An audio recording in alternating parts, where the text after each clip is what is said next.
This is not breaking news. This is not a scandal. This is not about one person. This is about something quieter and far more dangerous, because systems do not usually collapse when crowds get loud. They collapse when belief becomes unaffordable. When a system can no longer explain itself in the language of daily life, when numbers stop making sense, when work no longer leads to survival, and when the people inside the system begin saying that part out loud, that moment doesn't look dramatic at first. It sounds almost reasonable. A simple comparison, a small, undeniable fact. But once that fact is spoken, it can't be unsaid. And once it spreads, control doesn't vanish all at once. It thins, it weakens, it leaks. If you want to understand what's actually happening right now, stay with me, because this didn't start in the streets. And it doesn't end there either. What actually controls a system like this is not force, not uniforms, not speeches. It's calibration, a constant, invisible adjustment between what people are told and what they can still afford to believe. For a long time, that calibration held. Because hardship was explained as temporary, sacrifice was framed as moral, and inequality was hidden behind slogans that sounded permanent. But systems don't fail when people are angry. They fail when the math stops working, when loyalty costs more than it pays, when obedience demands credentials, labor, and time, and returns less than it did decades ago. At that point, control doesn't disappear. It inverts. Authority starts defending itself instead of governing. Language becomes defensive. Institutions stop delivering outcomes and start issuing warnings. That's the moment when power quietly shifts hands. Not to the crowd, but to anyone willing to say the obvious thing first. And once that threshold is crossed, everything that follows moves faster than anyone expects. Because the next change doesn't announce itself. It normalizes. The most dangerous changes don't arrive as shocks. They arrive as adjustments. At first, nothing looks broken. Pay still comes, titles still exist. Institutions still open their doors every morning. But the exchange quietly changes. Before effort translated into progress, education meant insulation. Expertise meant stability. Now, those same inputs produce thinner results, delayed outcomes, shrinking margins. And because the change is slow, it's tolerated. Explained away, normalized. People adapt downward, expect less, wait longer, work harder to stand still. That's how systems survive longer than they should. By training people to recalibrate their expectations instead of questioning the structure, until one day, someone stops adapting, stops smoothing the contradiction, stops translating failure into patience. They don't shout. They don't call for collapse. They simply compare then to now out loud. And that comparison does something dangerous. It removes the fog, because once people see the slope clearly, they start asking how long they've been sliding. And that question doesn't stay theoretical for long. Then the system experiences a shock, not the kind it trains for. Not external, not foreign, a moment that should have been ordinary, a statement that should have passed unnoticed. Instead, it lands. Not because it's dramatic, but because it's precise. A simple comparison between effort and reward, between credentials and purchasing power, between what a full life once bought and what it buys now. That comparison travels faster than any slogan because it doesn't ask for belief. It asks for arithmetic. And arithmetic doesn't care who's in charge. Within hours, symbols begin to fracture. Authority scrambles to reassert tone. Control responds the only way it knows how, by hardening. But hardness is not strength. It's compression. Pressure builds in places the system stopped monitoring long ago. Not at the edges, at the center. What looks like unrest is actually alignment. Different grievances snapping into the same frequency. And once that happens, containment becomes impossible because the system isn't facing noise anymore. It's facing coherence, and coherence is where control goes to fail. Here's the mechanism most people miss. Systems like this don't run on ideology. They run on distribution. Who absorbs the damage, who is insulated from it, and who is told that the imbalance is necessary. For years, the structure worked because pain was diffused downward. Inflation at the bottom, shortages at the margins, delays for those without leverage. Meanwhile, stability was concentrated upward. Protected incomes, fixed privileges, guaranteed exits.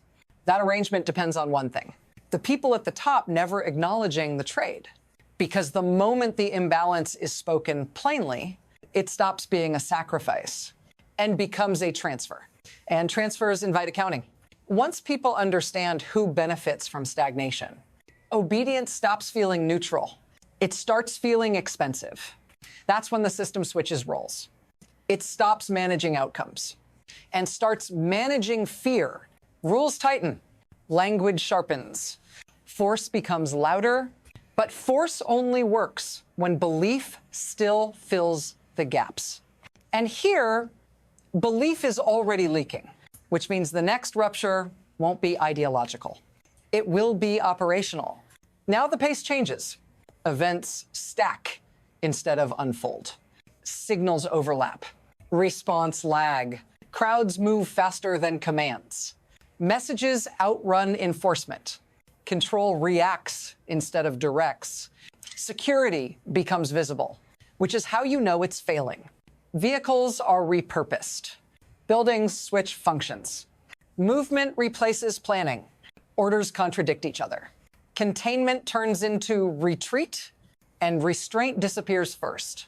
Not because the system wants chaos, but because it can't slow it down.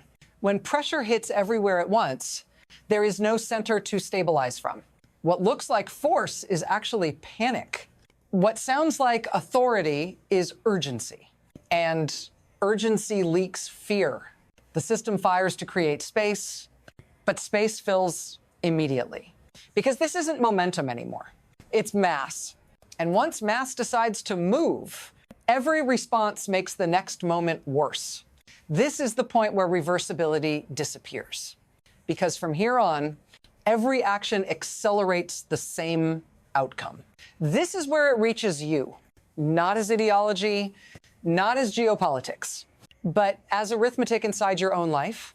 Because systems like this don't collapse in theory, they collapse in routines, in the moment when effort no longer guarantees dignity, when credentials don't buffer risk, when doing everything right still leaves you exposed.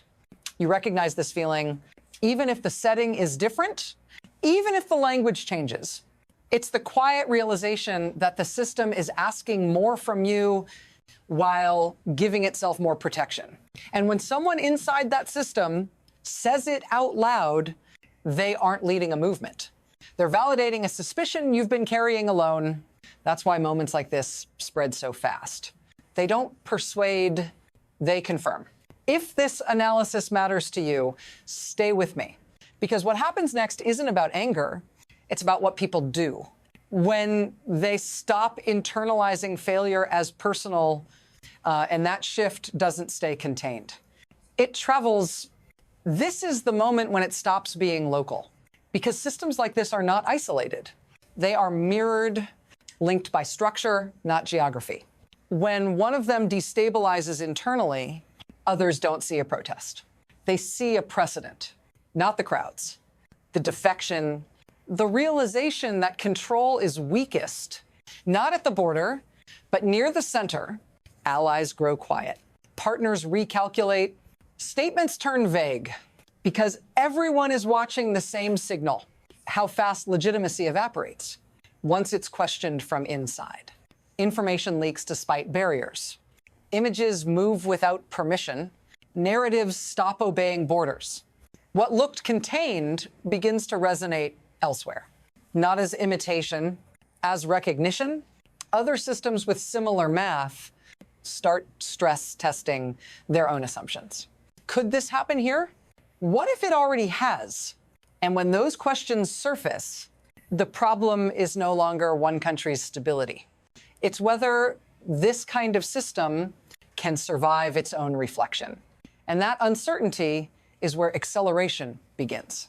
From here, the future doesn't branch into certainty. It splits into pressure paths. The first is adjustment. The system absorbs the shock by redistributing just enough pain upward. Language softens, faces change. Time is bought, but the structure remains intact, quietly weakened, quietly watching itself. The second is erosion. No single collapse, just ongoing leakage. Authority thins month by month. Control still exists, but only in bursts. Enough to survive, not enough to heal. The third is rupture, the most unpredictable path, where internal fracture meets external acceleration, where restraint disappears on both sides, where survival logic overrides legacy. None of these paths are chosen cleanly. They compete, they overlap, they trigger each other. What matters is that after this point, there is no return to the old calibration. Belief has already recalculated, fear has already moved inward. And systems don't get to decide which path they take once legitimacy starts setting the timetable. Because from here on, the future is no longer planned. It's forced. There's a temptation at moments like this to look for closure, for a winner, for reassurance. But systems rarely end cleanly. They unravel. What makes this moment dangerous is not that control is gone, it's that it's uncertain who controls what next. When legitimacy collapses internally, every external move carries more weight. Every delay compounds risk. Every overreaction accelerates consequences. This isn't a story about courage or villains. It's about a structure that taught people to stop believing quietly and then lost the ability to correct itself. And once that happens, history doesn't pause for negotiations. If you're still watching, you already understand why this matters. Because this isn't confined to one place. It's a pattern. The question isn't whether systems like this notice the danger. They do. The question is whether noticing it comes early enough to matter. If you want to follow where this pattern appears next, stay with me.